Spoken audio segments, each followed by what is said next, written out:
Welcome to NTD News. I'm Tiffany Meyer. Here are today's top stories. Seattle's occupied area is now being called an organized protest zone rather than an autonomous one. Police say they are still responding to the area, but roadblocks mean response times are much higher. Seattle's mayor has swapped out temporary roadblocks there for heavy concrete blocks. Democrats and Republicans have yet to see eye to eye over policing reforms. Democratic senators say the executive order on police reforms wasn't enough.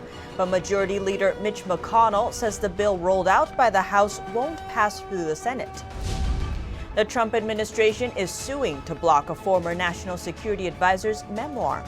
They say it contains classified information and could threaten national security. And an Air Force sergeant has been charged in the killing of a federal security officer during a George Floyd protest. He also killed a deputy who tracked him down after he got away.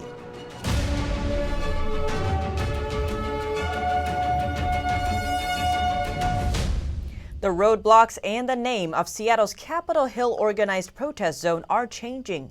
But the situation for those occupying the area is not. Police are raising concerns about safety as serious crime increases. Seattle Mayor Jenny Durkin's office says it's working with protesters who have occupied part of the city. They're replacing makeshift barriers used to block off several streets with heavy concrete barriers that can be painted. They say it's to give better access for the local community. Protesters and far-left activists established the area in Capitol Hill earlier this month. They're now calling it an area of organized protest instead of an autonomous zone.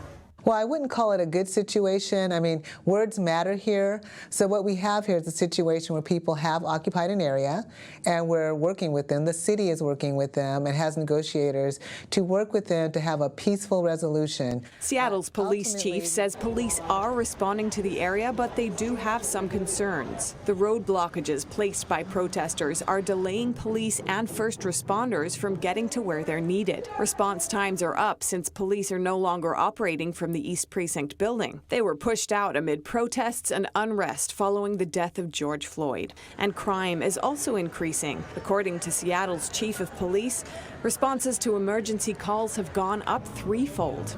She said last week that calls for rapes, robberies, and all sorts of violent acts have more than tripled. There are also reports of break-ins. President Trump is keeping the pressure on Seattle's mayor and the city's governor to take back control of the area.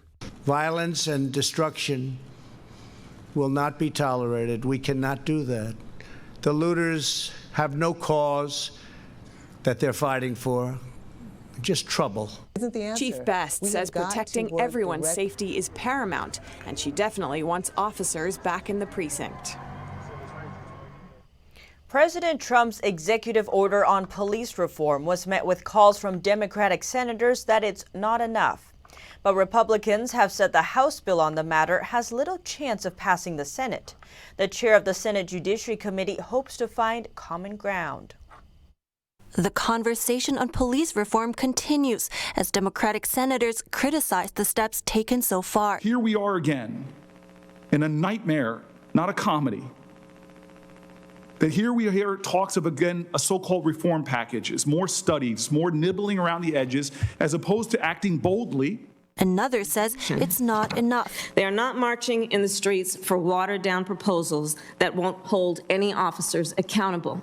President Trump signed an executive order on Tuesday intending to bring law enforcement and communities closer together.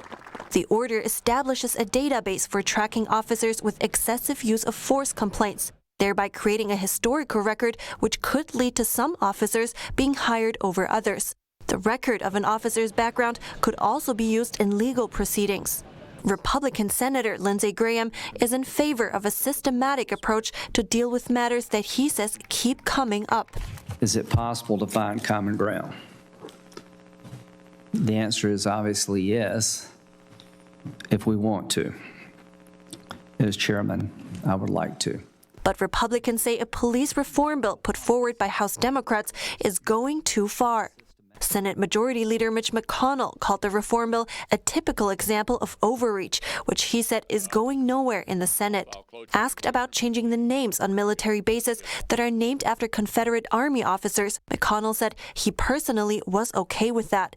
But he explained that he is not okay with what he described as airbrushing the Capitol to scrub out American history in connection to slavery. Hopes for common ground may lie in the upcoming GOP legislative package to be rolled out by African-American Republican Senator Tim Scott of South Carolina. The GOP legislative package of policing changes is expected to be unveiled today. And in other news, the Trump administration is suing a former national security advisor over his memoir. Former advisor John Bolton says the book has explosive information about his time in the White House. But the administration says it also has classified information. The Trump administration has filed a lawsuit to block former National Security Advisor John Bolton from publishing his memoir. The White House says the book still contains classified information and could present a national security threat. President Trump says he thinks the book is inappropriate. I will consider every conversation with me as president highly classified. So that would mean that if he wrote a book and if the book gets out, he's broken the law. And I would think that he would have criminal problems. I hope so. The lawsuit comes 1 week before the book was supposed to be published. Bolton said in a statement that his book has explosive details of his time in the White House. The Attorney General says people who come to work in the government have to sign an agreement. Any writings they do after they leave have to be cleared first. If they write something that draws on or might reflect some of the information they've had access to, they have to go through a clearance process before they can publish the book. And we don't believe that Bolton went through that process. In the lawsuit, the Justice Department requested the court declare the book a violation of the non-disclosure agreement. The publisher said the Trump administration is trying to quash publication of a book it deems unflattering to the president. The DOJ says divulging classified information is a federal crime. An Air Force sergeant was charged in the killing of a federal security officer during George Floyd protests. A second man was charged with aiding him. An Air Force sergeant was charged in the ambush killing of a security officer guarding a federal building during George Floyd protests. A second man was charged for driving the escape vehicle. David Patrick Underwood, a protective security officer with the FPS, was shot and murdered, and his partner was seriously injured in a drive-by shooting. We are announcing charges today against 2 defendants for the commission of this murder and attempted murder. The 2 officers were guarding the Ronald V. Dellums Federal Building in Oakland on the night they were shot. The first defendant is Stephen Carrillo, age 32, of Ben Lomond, California. Carrillo is alleged to be the shooter on May 29th who killed Pat Underwood and injured his partner. Carrillo is believed to have used an AR-15 style rifle in the murder. Photos show him allegedly holding the weapon. The second defendant is Robert Alvin Justice Jr., age 30, of Millbrae, California. Justice is alleged to have been the driver of the van from which Carrillo fired his shots. Justice says he met Carrillo over Facebook before planning out the shooting with him. Investigators tracked him down via cell phone records. When deputies tracked down Carrillo at his home, he killed one and injured 2 others before escaping. He was eventually arrested. Both defendants are believed to be part of the Boogaloo movement. Court documents say it's an extremist group that wants to combat perceived government tyranny through violent uprising. Blood banks are running dry after months of canceled blood drives, and now health officials are calling on Americans to give blood. Blood donors highlighted the importance of giving at a blood drive in Los Angeles. Just give what you can, and it'll just help others in the long run. So if you feel like, you're not doing anything and you can do something, you can get, it can just be as simple as giving blood, and, it could save lives, potentially. Another donor says it's important to be there for anyone who needs transfusions. So I know that COVID is not blood-driven, but you never know. There's so much harm going on right now, so I just want to be a part of taking time out of my regular day to be there for somebody else that's in need. The drive's organizer says the blood shortage is severe. The places where blood is usually collected have been closed because of the virus. The number of drives that have been canceled has been really large. The blood usage has gone down, but now we're starting to see blood usage go back up with hospitals performing surgeries again. Over 30,000 blood drives have been canceled since March. The American Red Cross usually stores enough blood for 5 days of the nation's needs. Earlier this month, it only had enough for 2 days. Thrift stores join the nationwide reopenings. Donors are lining up to give things away after months of stay-at-home orders gave them the rare extra time needed to clean and declutter their homes. Goodwill and Salvation Army thrift stores are reopening after months of closures. Just at the same time, many are emerging from their homes and relaxing self-isolation practices. The result? Lines of traffic are constant outside the store's donation centers. Some donors are waiting in line for up to 40 minutes to drop off their items. So, of course, we're in the time of spring cleaning, and everyone who was sitting home for over 2 months was looking at the items and saying, I don't need this anymore. That's what brought Howard Cohen to the Goodwill Industries Donation Center in Skokie, Illinois. He says he spent the last few months cleaning out his closets, garage, and other areas around his house. Staying home inspired me to be more productive at the house, to actually help clean and, get rid of things that I wasn't using that were just taking up space. Once received, donated items will first be marked with the date they were dropped off. Then they're stored separately for 3 days in order for any bacteria on the surface to die. In the meantime, the items are cleaned and sanitized. The months-long store closures cost the Salvation Army around $15 million in their Midwest locations alone. The organization says it doesn't know how long it will take to recoup, but that stores are seeing a huge influx of donations, and shoppers are coming out to support the mission. Tesla is expected to announce a second U.S. assembly factory in the upcoming weeks. The United Auto Workers Union says the government in Travis County, Texas, was meeting behind closed doors Tuesday to discuss an incentive package for a new factory. The county government did not release the agenda of the meeting, and Tesla has not responded to questions about negotiations. In March, CEO Elon Musk said a new U.S. plant would be somewhere in the center of the country to better serve the East Coast market. And in other news, the FDA is warning Americans that while their pets don't spread the CCP virus, infected people can give it to their pets. Some house cats as well as big cats in zoos have been found to test positive. In a video posted online, the FDA says that cats and ferrets are the most susceptible pets to the virus, but dogs can catch it too. In the video, the FDA also recommends avoiding dog parks for the time being. The 6-foot social distancing rule is recommended for leashed animals as well. The Food and Drug Administration suggests that if you get sick with the virus, you might consider getting a pet sitter if possible. The CDC says the number of infected cats and dogs has been low, but that they like to keep it that way. Coming up, fears are mounting over the Chinese regime's assertiveness over Hong Kong. Lawmakers say the free world should act. That and more after the break.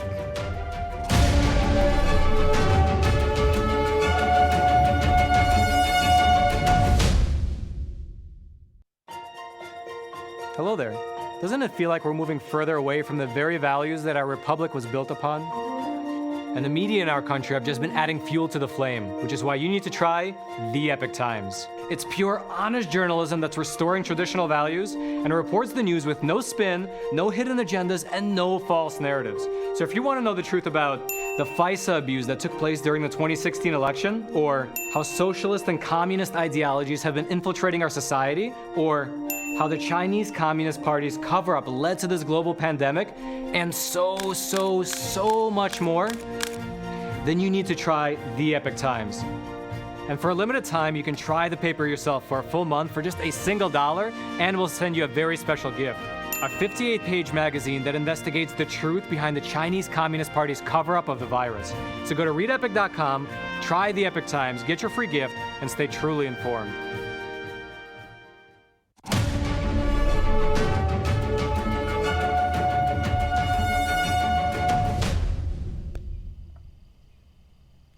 China is bowing out after losing a landmark trading dispute against the EU. China's hopes of being recognized as a market economy went out on a whimper today. A World Trade Organization ruling said that the European Union did not have to treat China like a market economy. China had until Monday to challenge the ruling, but chose not to. PRC knew that they would lose the case against the EU. The EU puts tariffs on Chinese goods because the Chinese Communist Party supports private companies in ways that Western countries do not. It'll often subsidize Chinese exporters so that cheap Chinese goods can flood the international market and undercut foreign businesses. This creates an unlevel playing field for international trade. Because they have governmental support when they're competing with companies that are privately or that have to source their capital and in the private sector.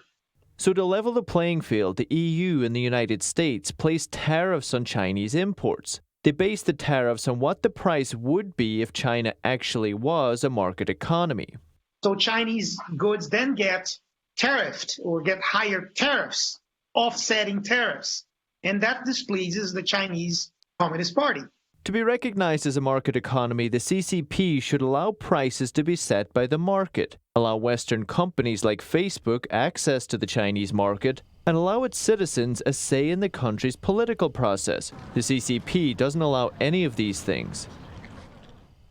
As Beijing moves to impose a repressive new law in Hong Kong, there's increasing pressure on governments to act. The law could be approved as soon as this month. Our UK correspondent Jane Worrell has more.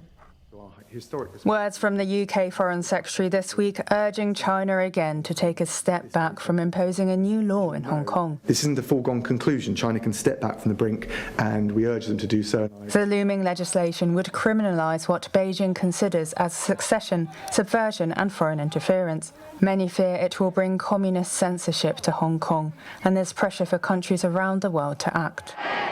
This month, senior lawmakers formed a new cross-party international alliance to push for a tougher stance on the Chinese communist regime. It was launched by British politician and former Conservative leader Ian Duncan Smith. It grew from 18 legislators in 8 countries to more than 113 countries in less than a week. So the point is that we are legislators, first and foremost, in democracies that believe in the concept of human rights and the rule of law.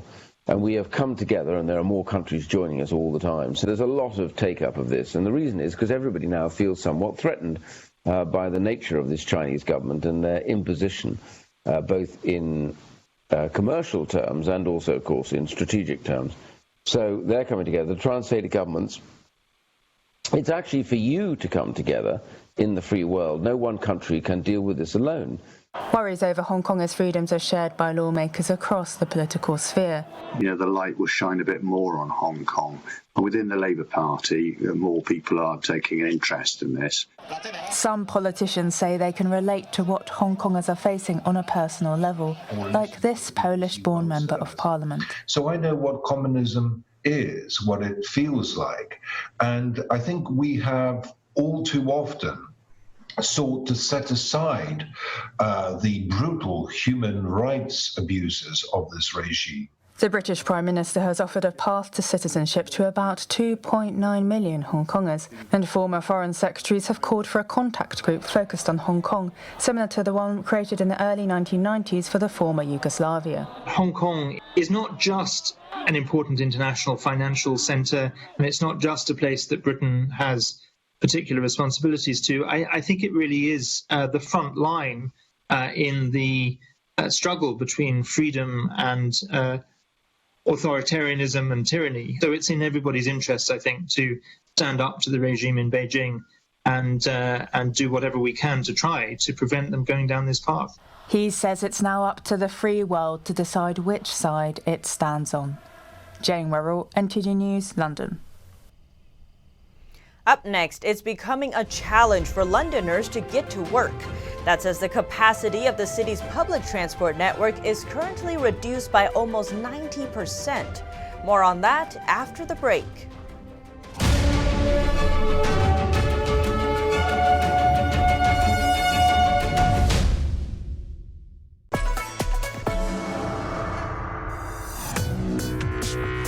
viewers have described China Uncensored like The Daily Show, but about China. At the beginning, I was super excited when I got 500 views, and now the show's grown to about 500,000 subscribers on YouTube. One episode reached 7.9 million people. I'm a little freaked out that that many people have seen my face. In 5 years, I see China Uncensored as the sole source of edutainment worldwide.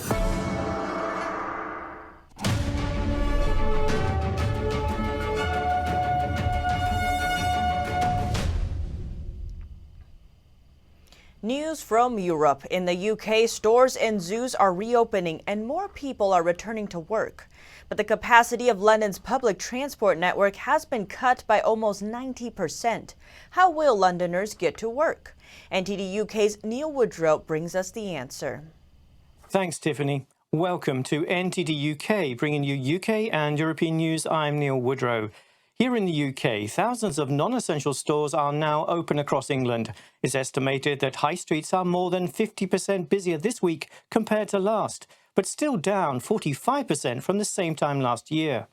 So I really think it's going to be survival of the fittest. I think this possibly is going to be one of the battles, the biggest battles the high street's ever faced. The return of retail is also making some nervous about safety, since some are respecting social distancing rules and some are not. In Oxfordshire, shoppers swarmed a discount outlet, prompting a petition campaign to close it down until proper measures are in place. And getting to work is said to become more challenging than ever for millions of London commuters. Capacity across the public transport network has been reduced by 85% to comply with social distancing rules. As more people return to work, the question facing London is how to get them there safely. If those journeys switch back to being cars, we will end up in gridlock. That will mean that the taxi drivers will be stuck. That will mean the freight journeys will be stuck. That will mean the ambulances will be stuck. Up to 8 million journeys will have to be made outside of public transit.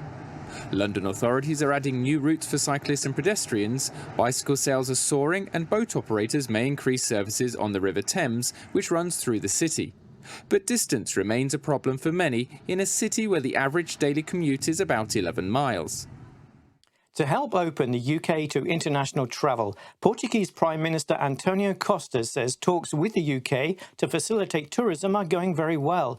Under discussion is creating an air bridge between the two countries. That would allow travellers to avoid a mandatory self-quarantine upon returning home. The UK is hoping to make similar deals with the US, France, Germany and Italy. But so far, talks have only progressed with Portugal. Staying in the UK, after nearly 3 months, London Zoo is open again to the city's animal lovers. The zoo is nearly 200 years old and cares for more than 20,000 animals, many of which are endangered. While parents are working from home and children are not back to school, many families are grateful to have the zoo as an option. So we've found new ways of entertaining ourselves, but this is definitely a huge bonus to be able to come back.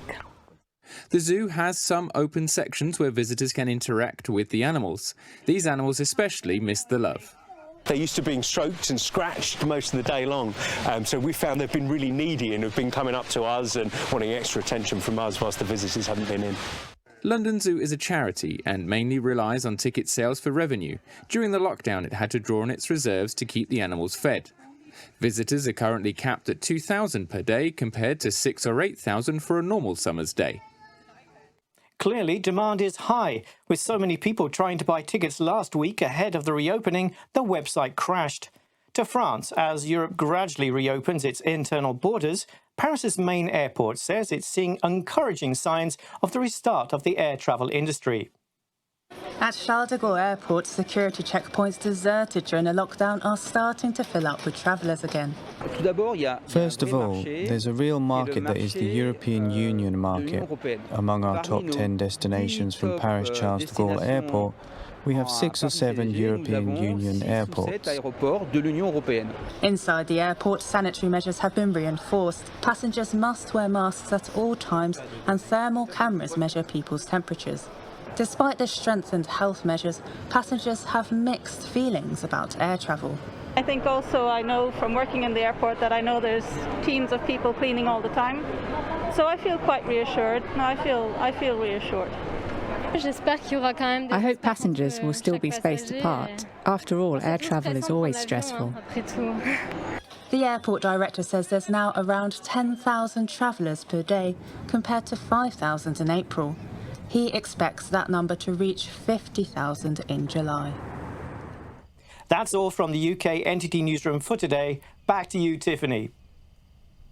Thank you, Neil. And score settling between rival gangs resulted in a fourth night of street violence in eastern France. Violent scenes on social media showed heavily armed people walking on the streets. Our France correspondent David Vives has the details. Gang rivalry played out in the suburbs of a city in northeastern France. It began 5 days ago when some 100 Chechen youths from across France descended to avenge an attack on a teenager earlier in the week by a North African community. The Chechen community is originally from the Eastern European part of Russia. On social media, videos show people armed with assault rifles. A police union leader said the suburbs were a scene of chaos, with gang members opening fire on policemen sent to restore order. According to a delegate of another police union, Thierry Claire, it is an issue of gang rivalry over drug trafficking. We cannot let this happen. We can't allow rival gangs fighting in the streets for a war over control of territories for drug trafficking. He said even if this kind of rivalry happens every week in France, it's the first time a gang member has dared to walk out in the open in the city while armed. The gang violence comes amid protests in the country denouncing police violence. There are calls to disarm the French police, an echo of the Black Lives Matter demonstration in the United States. For the last 20 days following the death of George Floyd, there have been protests in France. Police are blamed not only on social networks, but also in the mainstream media, and by some political leaders and famous people. This call to disarm police has triggered frustration among police forces who gathered on several occasions in France to throw their handcuffs to the ground as a sign of protest. What happened here in Dijon shows us our society can be prey to violence, as a matter of fact. So the principle should not be the survival of the fittest, but the enforcement of the law. That's our job. According to Claire, what happened with the gang in the suburbs serves as a reminder of the importance of police action. Reporting by David Vives, NTD News. Up next, the former face of the New England Patriots puts on a new team's jersey for the first time in 20 years. And sprint star Coleman facing ban after another whereabouts failure. That and more after the break.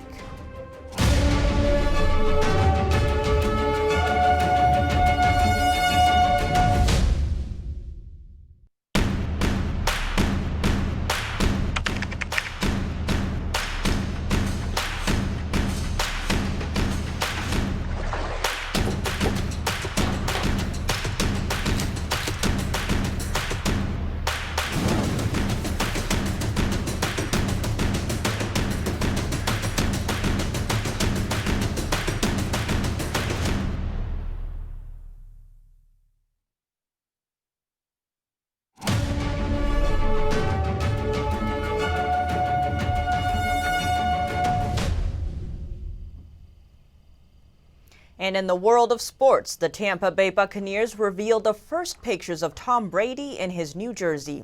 That's as a new invention may allow fans back into stadiums.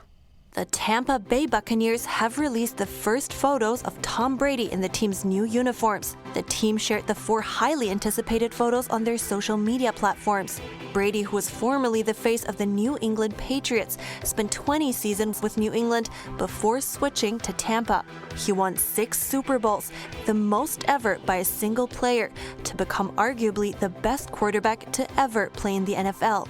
World 100-meter sprint champion Christian Coleman was provisionally suspended and could miss next year's Tokyo Olympics. This comes after he again breached whereabouts rules regarding doping testing procedure. The American sprinter claimed that anti-doping officials had not followed the correct procedure when he missed them after going Christmas shopping December 2019. And digital health passports could help get soccer fans back into stadiums. Prenetics, the company that's tested almost 9,000 Premier League players and staff for the virus, has developed the new passport. It's set to be the first of its kind. The passport would be scanned securely to determine if a person that wants to enter the stadium has tested negative for the virus. And that's the latest updates for now. Thanks for tuning in. Catch up again at 6:30 p.m. Eastern Time. I'm Tiffany Meyer.